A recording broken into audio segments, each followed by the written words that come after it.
Want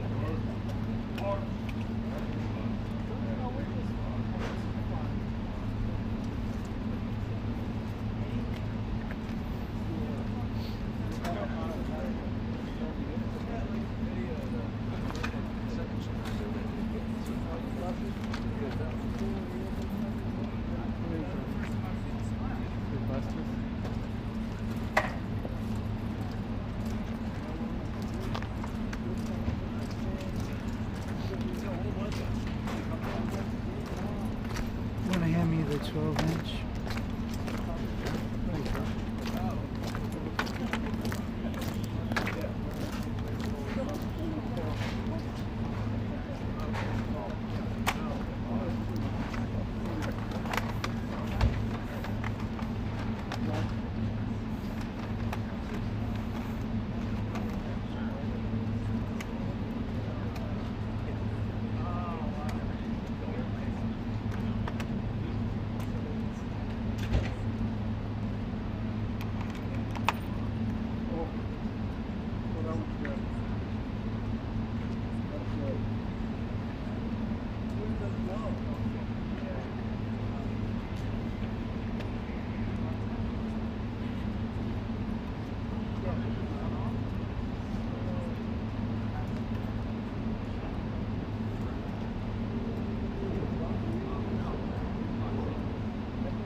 Hey, one of the engineers said maybe we should start doing this. I'm like, hey, that's not a bad idea. So, oh, what are you talking about? What are you talking about? Keeping the hammer.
hill lady. The hill lady.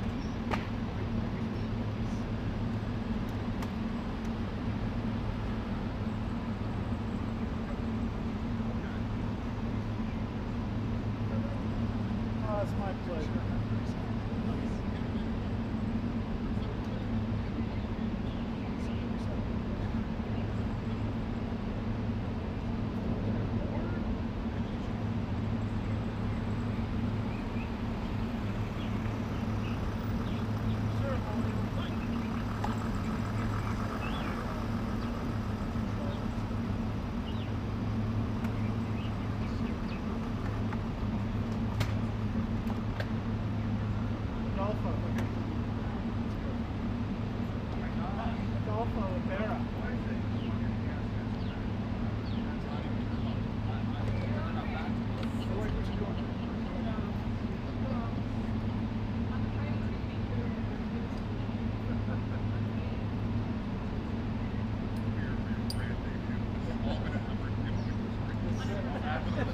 That's the top. Last 7 years. That's all.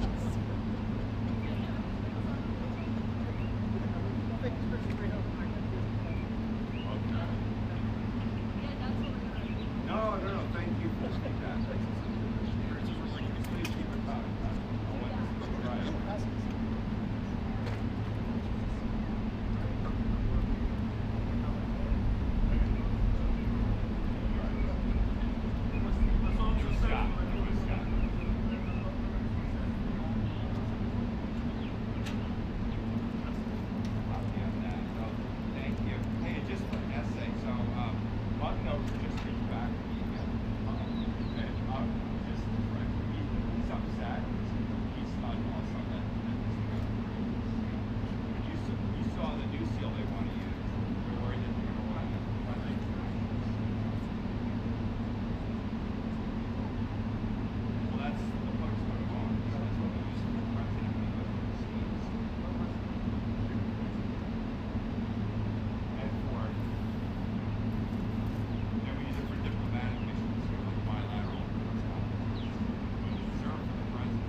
The atmosphere in Finland in investments, and that's why we need good news. Our people need hope.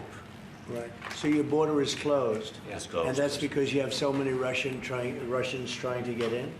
Yes, they started to push illegal migrants to our border. That's why we were forced to close it. And people also that don't want to go into the military, I guess, trying to come through. Yeah, some of them are escaping. Fortunately, on our side, we don't have that problem. In Finland, No, you have a great military. we have compulsory military service, and as I always say, we have 900,000 men and women who've done it, including myself and the Prime Minister. We have 200. And you've been fighting Russia for a long time. So how many years have you been indirectly fighting Russia? Well, put it this way, we have managed our relationship since the 1300s with about 30 skirmishes, but it's been very peaceful at our border after World War II. Yeah, but it's been peaceful at our border since the Winter War and the War of Continuation. But I mean, a lot of it is because we actually have a very large military. It's the biggest in Europe together with Turkey, Ukraine and Poland. We have over 60 F-18s. We just bought 64 F-35s. We'll roll out the first one in Texas in December. We have the biggest artillery in Europe together with Poland. And as I always say, we don't have it because we're worried about Stockholm. Well, you really have proportionately, I think, the largest military in the world, proportionately. It's quite big, yes, I have to admit. But, you know, we have it for defense purposes and also to build a deterrence. And it's worked, and I think that's one of the reasons that our relationship is so good as well. We have the Defense Cooperation Agreement with you. Right. We're new allies in NATO. Our defense expenditure is going north of 3%. We work very closely with you and the rest of our allies. And you know, when you push the ceiling of defense expenditure in NATO to 5%, you can imagine that a country like Finland was quite pleased with that, because that means that all of the allies have to bring up their defense expenditure, and you basically increased our security just with that decision in The Hague. And I have to admit that, having been to my first NATO summit in the summer of 2024, if someone would have told me that you will move from 2% to 5% after Trump enters, I would have said, go see a doctor. But you know, well, they had to do it, and you were great about it. Spain has not been. Spain is the one that didn't do it. And so I think you people are going to have to start speaking to Spain. The only one that didn't do it, the only NATO country that didn't do it is Spain. And you'll figure what that's all about, right?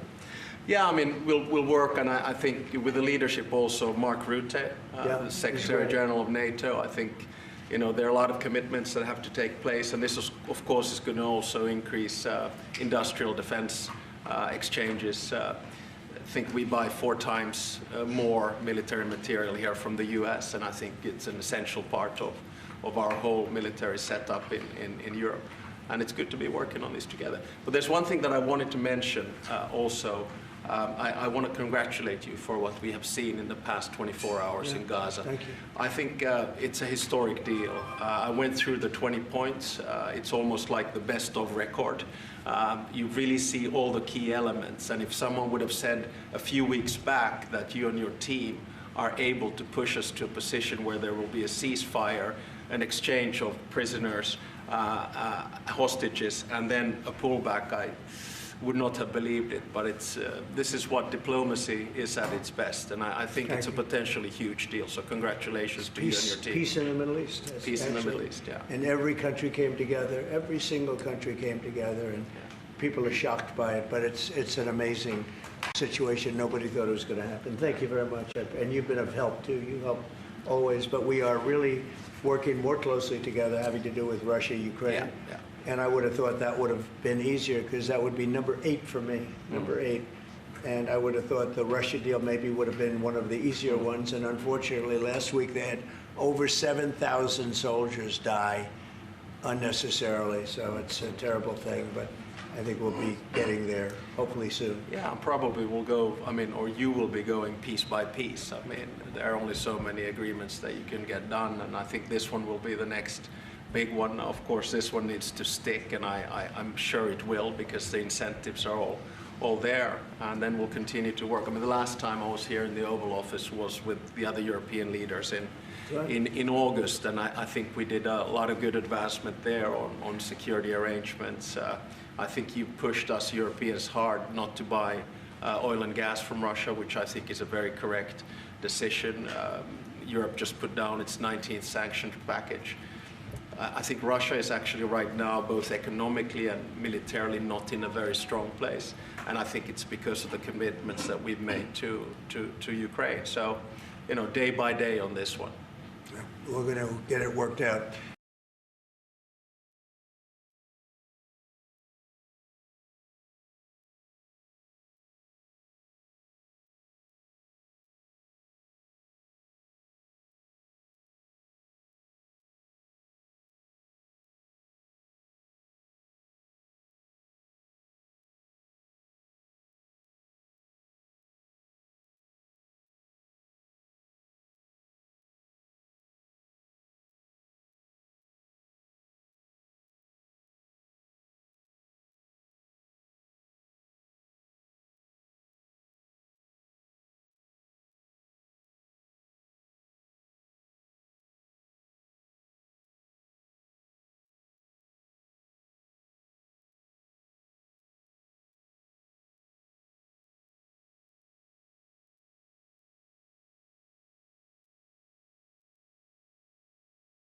the Nobel Peace Prize comes from Martti Ahtisaari, the former president of Finland. He got it in 2008, and he got it because he negotiated 3 peace agreements on 3 different continents.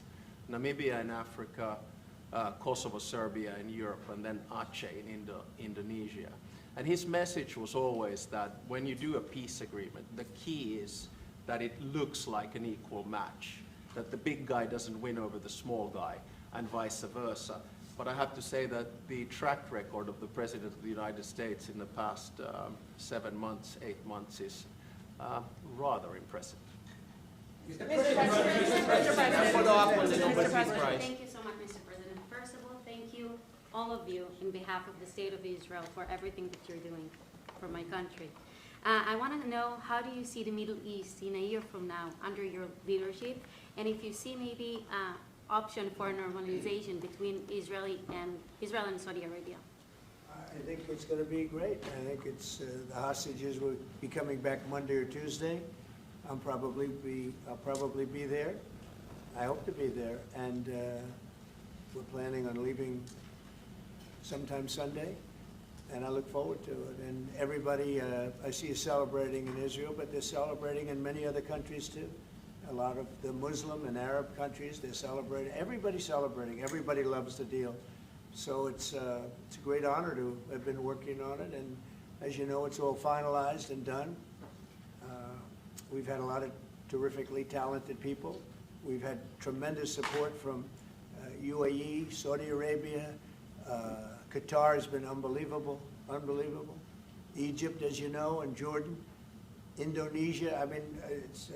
I don't want to leave anybody out. Just so many different countries. It's been incredible. Nobody's seen anything like it. So I think in a year from now, it's going to be great. I think it's going to be. Mr. President, Mr. President, how do you rate your chances of winning the Nobel Peace Prize tomorrow? Well, I don't know. Look, I made 7 deals, and now it's 8. Solved the wars, one going 31 years, one going 34 years, one going 35 years, one going 10 years. I made 7 deals.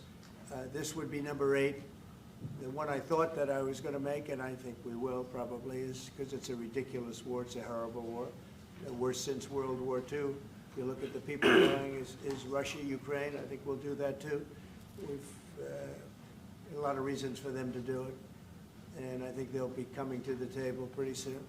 But this is the biggest of them all. This is a big one. Although I think India and Pakistan is very big. 2 nuclear nations. I did that based on trade and because of the tariffs. If we didn't have tariffs, you wouldn't have been able to do it. But I said, if you guys are going to fight, I'm putting 100% tariffs on each of you. And they immediately stopped fighting. And that was going to go nuclear. You know, that was back and forth.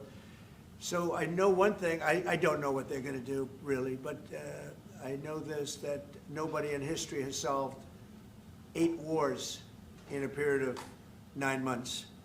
And I've stopped 8 wars. So that's never happened before. But they'll have to do what they do. Whatever they do is fine. I know this. I didn't do it for that. I did it because I saved a lot of lives. And that's the thing that bothers me so much about the Russia-Ukraine. 7,000 people are dying a week.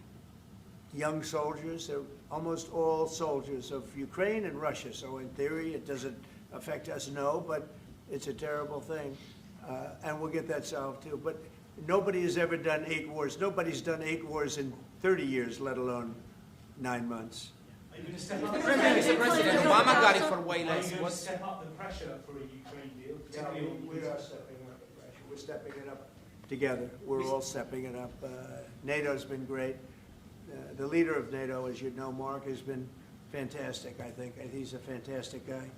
And they are stepping it up. And we're selling a lot of weapons to NATO. And that's going, I guess, to Ukraine for the most part. That's up to them. But they're buying weapons from the U.S. We make the greatest weapons in the world. You buy our planes and a lot of our equipment. And you have a big force, actually. You have a tremendous force of equipment. So I think we'll get that one done too, yeah. Mr. President, Obama got it for way less. Mr. President, Mr. President, I'm from Finland. Mr. President, I'm from Finland. Yeah. Am I okay? He's all right. I'm all okay. Mr. You look President. great. Yeah, President. icebreakers from Finland. Yeah. But what if Russia and Vladimir Putin attacks Finland? Would you defend Finland? I would, yes, I would. They're a member of NATO. I would. They're great people, but I don't think that's going to happen. I don't think he's going to do that. I think the chances of that are very, very small. But it's very interesting because you have a military relative to your size. You have a very powerful military, one of the best. Certainly, we will be there to help. Okay? Okay, please. Mr. President, thank you. We have a big border, as our president said. How would you exactly defend Finland? And yeah, thank you. Say what? How would you defend Finland? Vigorously. Can I just add on that? We're very pleased with the fact that we have so much training going on with American soldiers right now, so they're getting experience from Arctic conditions, and we're integrating our militaries together, working not only through the DCA agreement, but other ways as well. We see that day to day in the work that we do, and it's working well. Okay? Yeah. Please. Yeah, thank you. How do you Where are see you this? from? I'm from Finland too. In its Yeah, a lot of Finns, It's no? very impressive. So, Mr. I like President, it better than our reporters. thank you. So, how do you see the situation in the Arctic developing? Are there going to be any mutual plans for Finland and U.S. to cooperate We there? have a lot of relationships together. I mean, mostly buying our military equipment. They buy a lot of it. They have an order, I guess, 60 planes, 64 F-35s, and many other things too. It's a big order.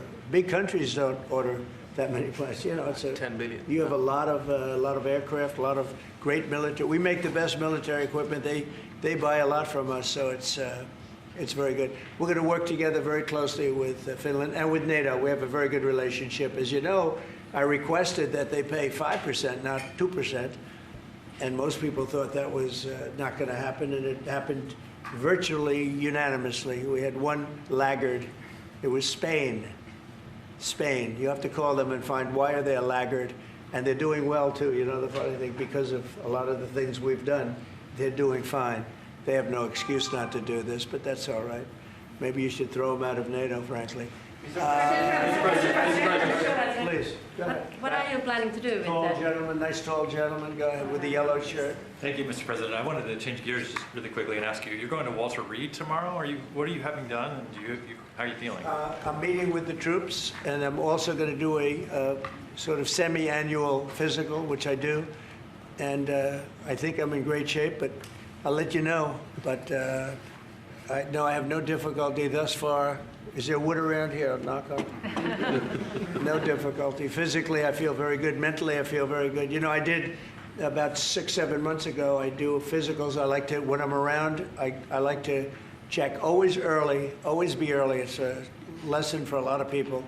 But I also did a cognitive exam, which is always very risky because if I didn't do well, you'd be the first to be blaring it. And I had a perfect score. And one of the doctors said he's almost never seen a perfect score. I had a perfect score. I got the highest score. And that made me feel good. When they asked, would I like to do one, I said, yeah. I said, did Obama do it? No. Did Bush do it? No. Did Biden do it? I definitely did. Biden wouldn't have gotten the first 3 questions right. No, Biden didn't do it. Biden should have done it. I'm actually a person that believes that if you're president, you should do a cognitive exam. But last time I took a cognitive exam, and it was a perfect score. The doctors announced it. And by the way, not the easiest test. The first few questions are pretty easy. Once you get into the middle, it gets a little trickier. And there aren't a lot of people in this room that would get every single question right, I can guarantee you. You're putting me in a difficult spot now. Next question. Mr. President, Obama got the Nobel Peace Prize for way less than you did, and President Obama got the Nobel Peace Prize for way less. He got a prize for doing nothing. Exactly. Obama got a prize. He didn't even know what he got. He got elected, and they gave it to Obama for doing absolutely nothing but destroying our country. No, he was not a good president. The worst president was Sleepy Joe Biden. But Obama was not a good president. Are you going to do something with the They gave Hezbollah? him a prize. How many months after he won the election, then they gave him the Peace Prize, right? It was right before he was elected. Are you going to take care of My election was a much more important election. Let's follow up on the Hezbollah. Now that you're fixing the situation between Hamas and Israel, are you going to be taking care of the Hezbollah or the Lebanese armed forces to take We're care of looking at that, yeah, we'll be able to do that. That will be, it's a smaller part of the puzzle, but very important part. They have a great new ambassador that I appointed, Michelle, great new ambassador, so yeah, please. Mr. President, you said that the hostages will be released on Monday or Tuesday. What's your strict deadline? When do they have to get released? Well, And how I do you think make it's going to be sure Monday or party- Tuesday. It's going to be around that time, yeah. They're working on it very hard. Tuesday after They're in very diverse parts of the earth, okay? They're very, very diverse. Actually, it's, I think they're going to come through. I'd be surprised if they didn't. I think it'll happen. Mr. President. Thank you, sir. The 19th point of the 20-point plan said that in the future there could be conditions in which the Palestinians might eventually get a state. Under what conditions do you think the Palestinians could have their own We'll look state at in it the at the future? time. We're going to see how it all goes. And, you know, there's a point at which we may do something that would be a little bit different and may be very positive for everybody. But we'll be looking at that at the time. Mr. President. I think we'll get to that. I think we'll get to that period too. Yeah, please. Mr. President. Yeah, please. Last. Thank you. Mr. President, the United States has previously said that you would be, that Europe would have to take more responsibility for its own security. Are you or the U.S. planning to withdraw some of the U.S. forces from the European soil? No, but we may move some around a little bit. I'd ask you that question, Pete. Go ahead. I think that's right, Mr. President. We're very much heartened by your leadership to get NATO to rise up to 5%, which means they can take primary responsibility for defense of the continent. But that doesn't mean America is abandoning NATO in Europe. But we could look at where our troops are postured, what makes the most sense for America and our NATO allies. We have a lot of troops in Europe, as you know, a lot. And we can move them around a little bit. But no, basically we'll be pretty much set. Go ahead, what's the second? My second question would be, are you planning to impose more sanctions on Russia at this point? I might, yeah, I might. And Mr. President, your 20-point plan says we will encourage people to stay. Can you confirm that as Gaza is rebuilt, that no one will be forced to leave? Yeah, nobody's going to be forced to leave. No, it's just the opposite.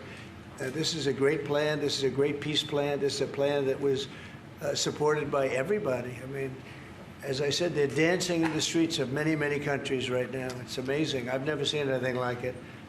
No, we're not looking to do that at all. And Mr. President, how soon do you think that we can see a full withdrawal? Mr. President, can you cut through the politics on the shutdown? We had another failed vote today. Can you speak to our viewers from Orlando to Sacramento?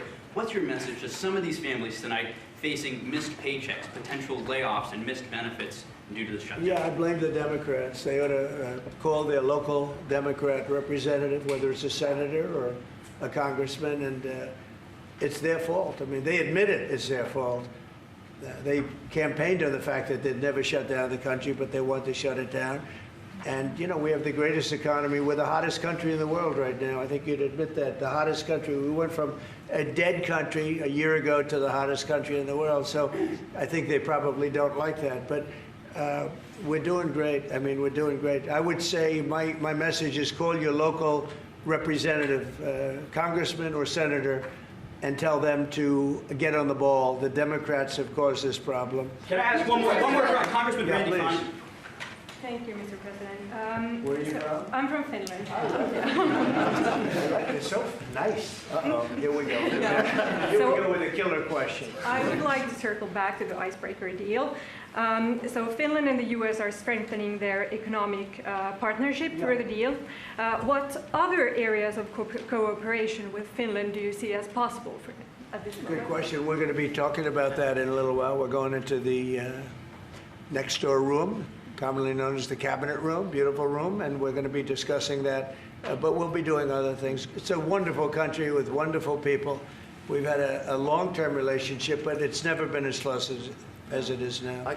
We'll be doing other things. Go ahead. I mean, we've been talking about a lot with the president. I mean, the two specific fields where I think Finland has strength. One is quantum and quantum computing, and we know that That is basically what gives food for thought for artificial intelligence. That's very important. The second one is actually networks.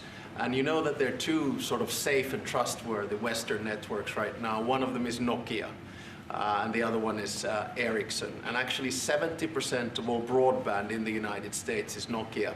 So one of the things that we could work on together is creating the 6G space through networks. And we actually, Nokia has 7,000 people working here in the United States and an American CEO. Okay, anybody else? Mr. President. What is the international stabilization force that's going to deploy to Gaza? What is that going to look like? To be determined, really, I think there's going to be a large group of people determining what it will be, and a group of people funding it that are very rich countries are going to be funding it. People want to see this work. It's going to work. It's absolutely going to work. And it starts, it's already started. We've signed, as you know. Everybody's agreed. I think Monday is going to be a very big day, Monday, Tuesday, but it's going to be, depending on where you are, it's going to be a very big day. I think it's going to be a day of great celebration. I've never seen anything like it. The streets of so many countries right now, they're just roaring with love and with praise for the people that did this. And these are countries that did this. The whole world came together for this, even Iran. And I really thank them for it. Iran came out and said this is a good thing. This is a very good thing. So it was terrific. It's been a terrific experience for me. Thank you very much, everybody. Thank you guys. We're having this way. Senor. Thank you. Thanks, guys. Thank you. Start moving. Thank you, press. Thank you, press. Let's go. Let's go. Thank you. Thank you. Keep moving. Keep moving. Keep going. Camera, let's go. Thank you. Thank you. Thanks, guys. Let's go. Thank you. Keep going. Thanks, guys. Keep moving. Let's go. Let's go. How are we doing? You like it? Thank you.